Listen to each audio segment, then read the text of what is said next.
Hi everybody, Yogi Babu கொடுத்த Jailer 2வின் வியக்க வைக்கும் அப்டேட்ஸ். வாங்க வீடியோக்குள்ள போலாம். வீடியோக்குள்ள போறது மட்டும் யாராவது நம்ம சேனலை சப்ஸ்கிரைப் பண்ணலாம், உடனடியா சப்ஸ்கிரைப் பண்ணீங்க. சூப்பர் ஸ்டார் ரஜினிகாந்த் அவருடைய மாஸ் பிரசன்ஸ், ஸ்கிரீன் பிரசன்ஸ்னாலே அது தெறிக்கி விட்டுறாரு, எல்லாருக்கும் தெரியும்.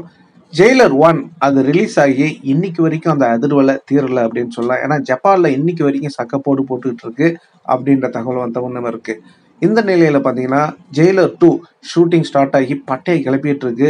அந்த ஷூட்டிங் ஸ்பாட்ல இருந்து வர செய்திகள்லாம் என்னன்னா, இதுவரைக்கும் எடுத்த காட்சிகள்லாம் தலைவருடைய காட்சிகள் அப்படி தெறிக்க வச்சிருக்காரு, பிரமிக்க ஊட்டும் வகையில இருக்கு அப்படின்னு நான் ஆல்ரெடி அப்டேட் கொடுத்துருந்தேன். இப்போ அதை கன்ஃபார்ம் பண்ணும் விதமாக தான் நம்ம யோகி பாபு அவர்கள் இப்போ ஒரு பட முடிச்சு விட்டு அவரு கோவிலா சென்று கொண்டு இருக்கிறாரு. இப்போ ஆல்ரெடி பார்த்தீங்கன்னாக்கா தூத்துக்குடியில இருக்கிற குலசேகரப்பட்டினம் அங்க முத்தாலம்மன் கோயில்ல தரிசித்திருக்காரு. அங்க பத்திரிகையாளர்கள் மொய்த்து கொண்டு கேட்ட கேள்விக்கு அவரு பதில் அளித்திருக்காரு, வேற வழி இல்லாம. அப்போ என்ன கேட்டிருக்காங்கன்னா, ஜெயிலர் 2ல நடிக்கிறீங்களா? அதுக்கு அவரு நடிக்கிறேன் ஆமா அப்படின்னு சொல்லிட்டு, இந்த ஜெயிலர் 2ல அவ்வளோ அற்புதமா தலைவருடைய சீன்ஸ் ஒன்னும் தெறிக்க விட்டுருக்காரு. நானும் அதில் நடிச்சிருக்கேன், அவ்வளோ அற்புதமா வந்திருக்கு. இது வரைக்கும் வந்த அவுட்புட் அவ்வளோ பிரமாதமா இருக்கு, வியக்கும் வைக்கமா இருக்கு அப்படின்னு அவருடைய அந்த ஒப்பீனியனை சொல்லியிருக்காரு. இப்போ ரசிகர்கள் இதை பார்த்து ரொம்பவும் கொண்டாட்டத்துல இருக்காங்களாம். ஏன்னா ஆல்ரெடி நம்ம சொல்லியிருந்தோம், தலைவரை வைத்து ஜெயிலர் 2 நம்ம நெல்சன் எடுத்தாருன்னா வேற லெவல்ல இருக்கும். ஏன்னா ஆல்ரெடி மாசா காட்டிட்டாரு. இப்போ மாசா காட்டினவரை இன்னும் மாசா காட்டணும், அவ்வளவுதான், சிம்பிள். அத நெல்சன் அவர்கள் பக்குவமா 2 வருஷமா செதுக்குன்னு ஸ்கிரிப்டை செதுக்கி இன்னைக்கு தலைவரை வச்சு செஞ்சுக்கிட்டு இருக்காருங்க. இப்போ சினிமா வட்டாரம்லாம் என்ன சொல்லுது, கூலி என்ன கூலி, கூலியோட வசூல டபுள் மடங்கா தூக்கி சாப்பிட்டு போயிடும். ஒரு அப்டேட்டும் ஜெயிலர் 2 பத்தி வருது அப்படின்னாக்கா பிரம்மாண்டமா வரவேற்கிறாங்க. ஏன்னா மக்கள் ஆல்ரெடி பார்த்தீங்கன்னா திரையரங்க உரிமையாளர்களும் சரி, இந்த படத்தை எடுத்த தயாரிப்பாளரும் சரி, இந்த படத்தை வெளியிட்ட அத்தனை டிஸ்ட்ரிபியூட்டரும் கொள்ள லாபம் பார்த்துருக்காங்க. இது வரைக்கும் 100 வருட கால சினிமா வரலாற்றுல இந்த மாதிரி ஒரு லாபம் கிடைச்சதே கிடையாது. நீங்க இந்த 100 வருட கால சினிமா வரலாற்றுல பார்த்தீங்கன்னா, ஒரு தமிழ் படம் ஆல் ஷோஸ் ஹவுஸ்ஃபுல் அப்படின்னு ஹெட் நியூஸ்ல வந்ததா ஏதாவது கேள்விப்பட்டிருக்கீங்களா? ஆனா ஜெயிலர் படம் வந்துச்சுங்க, ஆல் ஷோஸ் ஹவுஸ்ஃபுல், டிக்கெட்டே இல்லை அப்படின்னு.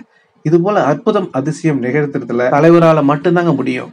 இப்போ ஒரு அப்டேட்டும் வந்துகிட்டு இருக்கு. இந்த படத்துல பாலகிருஷ்ணா இணைஞ்சிருக்காங்க, எஸ்ஜே சூர்யா அவர்கள் இணைஞ்சிருக்காங்க, இன்னும் ஒரு மலையாள வில்லன் அவர்கள் இணைஞ்சிருக்காங்க. இது போல நிறைய அப்டேட் வந்த மனு இருக்கு, வெயிட் பண்ணி பார்ப்போம். இப்போ ஆல்ரெடி பாத்தீங்கன்னா நம்ம ஜெயிலர் 1 நடிச்ச அந்த வியப்புல இருந்து ஒன்னா தீரல. இப்போ அதிரடியா பாத்தீங்கன்னா ஜெயிலர் 2லயும் இணைஞ்சு நான் கலக்கியிருக்கேன் அப்படின்ற தகவலையும் சொல்லியிருக்காரு.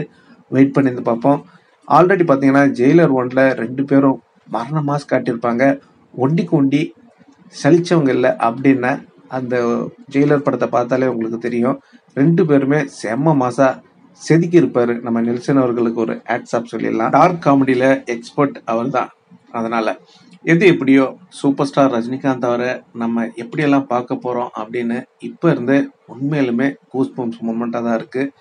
இந்த ஒரு அப்டேட்டும் ஜெயிலர் பத்தி வரக்குள்ள கூஸ்பம்ஸ் மூமெண்ட். இப்போ பார்த்தீங்கன்னாக்கா ஏப்ரல் 10ஆம் தேதி கேரளாவில் ஜெயிலர் 2 இது அட்டப்பாடி அப்படின்னு சொல்றாங்க.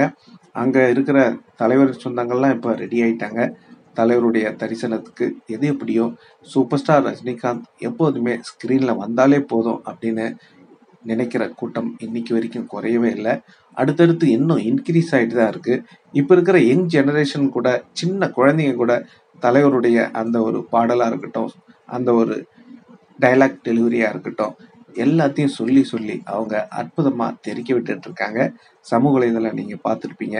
இது தலைவருக்கு மட்டும்தாங்க சாத்தியம். ஒரு மனிதன் 74 வயதிலையும் மற்றவங்களை கொண்டாட வைக்கிறாருன்னா அவருடைய அந்த மேஜிக் இன்னமும் குறையவே இல்லை.